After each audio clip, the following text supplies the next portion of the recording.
आज हम एक्सेल में यूज़ होने वाले सबसे इम्पोर्टेंट फार्मूला की बात करेंगे। अगर आप नए हैं तो मेरे चैनल को ज़रूर सब्सक्राइब कर लीजिए।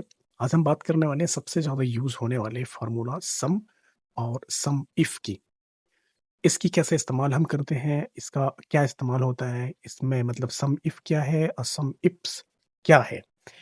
जो सम होता है ना, सम हमको पता है कि सम एक जोड़ है, बट सम इफ क्या है? उसमें ना इफ लगा हुआ है यानी अगर लगा हुआ है, एक कंडीशन लगाई हुई है।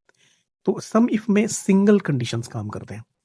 जैसे कि हमारे पास जो डेटा है, उस डेटा से हम अभी सम इफ से निकालेंगे, फार्मूला से कैसे निकलेगा उसका रिजल्ट मैं बताऊँगा। उसके बाद सम इफ जो है, वो मल्टीपल कंडीशंस में यूज़ होते हैं।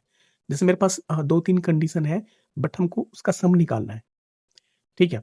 तो अभी हम इसकी प्रैक्टिकल वे में आपको दिखाएँगे कि सम और सम इफ की जो फार्मूला का यूज़ है, वो कैसे होता है। तो सबसे पहले हम इसको बोल्ड कर लेते हैं। अब हम बात करते हैं सम इफ की। सबसे पहले हम इस डेटा को आप देख रहे हो ना, ये पूरा जो डेटा है, इसमें जो ये रेंज है, इस रेंज में से डेल्टा को हमको निकालना है। डेल्टा का रेवेन्यू निकालना है। तो सबसे पहले हम सम इफ का इस्तेमाल करेंगे और डेल्टा कॉर्पोरेशंस की रेवेन्यू को हम निकालेंगे। तो हम उसका इस्तेमाल कैसे करेंगे सम इफ का, हम आज वही सीखने वाले हैं। तो सम इफ में हम इक्वल टू सम इफ करेंगे। उसके बाद हम यहाँ पूछ रहा है हमसे रेंज कौन-सा है। तो हम इस डेटा में जो रेंज है ना, वो कॉलम जिसमें हमारा ये डेल्टा कॉर्पोरेशन है, वो पूरा रेंज, वो कॉलम को पूरा सेलेक्ट कर लेंगे क्योंकि उसमें कई जगह पे डेल्टा कॉर्पोरेशन है, तो पूरा को सेलेक्ट करना पड़ेगा। ठीक है? जब हम पूरा को सेलेक्ट कर लेंगे, तो हम उसको ना कॉमा लगाएँगे नीचे में। उसके बाद हमको क्राइटेरिया देना पड़ेगा। उसके लिए हम टेक्स्ट यूज़ करते हैं, तो डबल इन्वर्टेड कॉमा ऑन करेंगे, उसके बाद डेल्टा कॉर्पोरेशन लिखेंगे, मतलब डेल्टा कॉर्प लिखेंगे, उसके बाद इन्वर्टेड कॉमा बंद कर देंगे, उसके बाद एंटर दबाएँगे। सॉरी, सम रेंज हमको पूछ रहा है, सम रेंज हमको पूछ रहा है, तो सम रेंज कहाँ है? रेवेन्यू में। क्योंकि सबका सम रेंज रेवेन्यू में है, उसको हम सिलेक्ट करने के बाद हम एंटर दबाएँगे और मेरे पास ये रिजल्ट आ गया। आप देख रहे हैं कि सम इफ का इस्तेमाल करके हम डेल्टा कॉर्पोरेशन का रेवेन्यू निकाल लिए। इस डेटा के अंदर में जितना सेल हुआ है कॉर्पोरेशन का, डेल्टा कॉर्पोरेशन का, उसका हम रेवेन्यू निकाल चुके हैं। इसको थोड़ा हम हाइलाइट कर लेते हैं, ठीक है? अब हम इस्तेमाल करने वाले हैं सम इफ्स की। जब हम सम इफ्स की इस्तेमाल करते हैं, तो इसमें मल्टीपल कंडीशंस होते हैं। अभी मैं आपको सिर्फ़ 2 कंडीशन दिखाऊँगा, लेकिन इसी तरह से आप आगे कंडीशंस जोड़ते जा सकते हैं। सम इफ्स हम लिखेंगे यहाँ पे, उसके बाद हम क्या करेंगे, सम इफ्स में मुझे दिल्ली में, दिल्ली के अंदर आप देखेंगे यहाँ पे सिटी में, तो दिल्ली के अंदर मुझे डेटा के अंदर में सिटी है, उसमें दिल्ली के अंदर डेल्टा कॉर्पोरेशंस का मुझे पूरा रेवेन्यू निकालना है, ठीक है?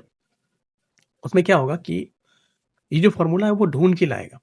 तो इक्वल टू सम इफ्स, उसके बाद सबसे पहले ये सम रेंज पूछेगा। तो सम रेंज हम रेवेन्यू से, और जहाँ पे रेवेन्यू है टोटल सम, उसको हम सिलेक्ट कर लेंगे। उसके बाद हम उसमें कॉमा लगाएँगे, डबल इन्वर्टेड कॉमा अभी नहीं लगाएँगे। सबसे पहले हम देखेंगे कि ये पूछ क्या रहा है।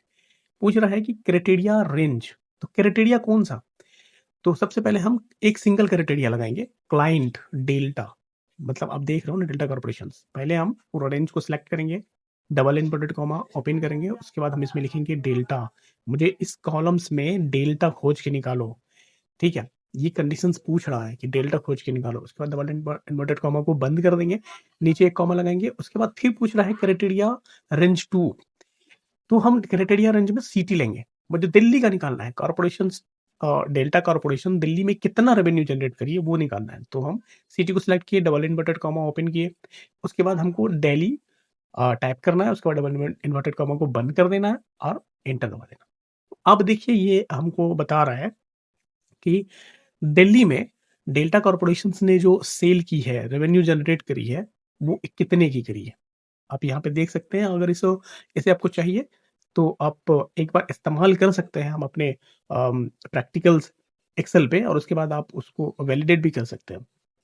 तो इस तरह से आप सम और सम इफ का इस्तेमाल करके आप अपने काम को बहुत ही आसान कर सकते हैं। इस इसमें सम और सम इफ्स का इस्तेमाल करना सीखा। आगे की वीडियोज़ के लिए आप मेरे चैनल को सब्सक्राइब कर लीजिए and hit the bell button.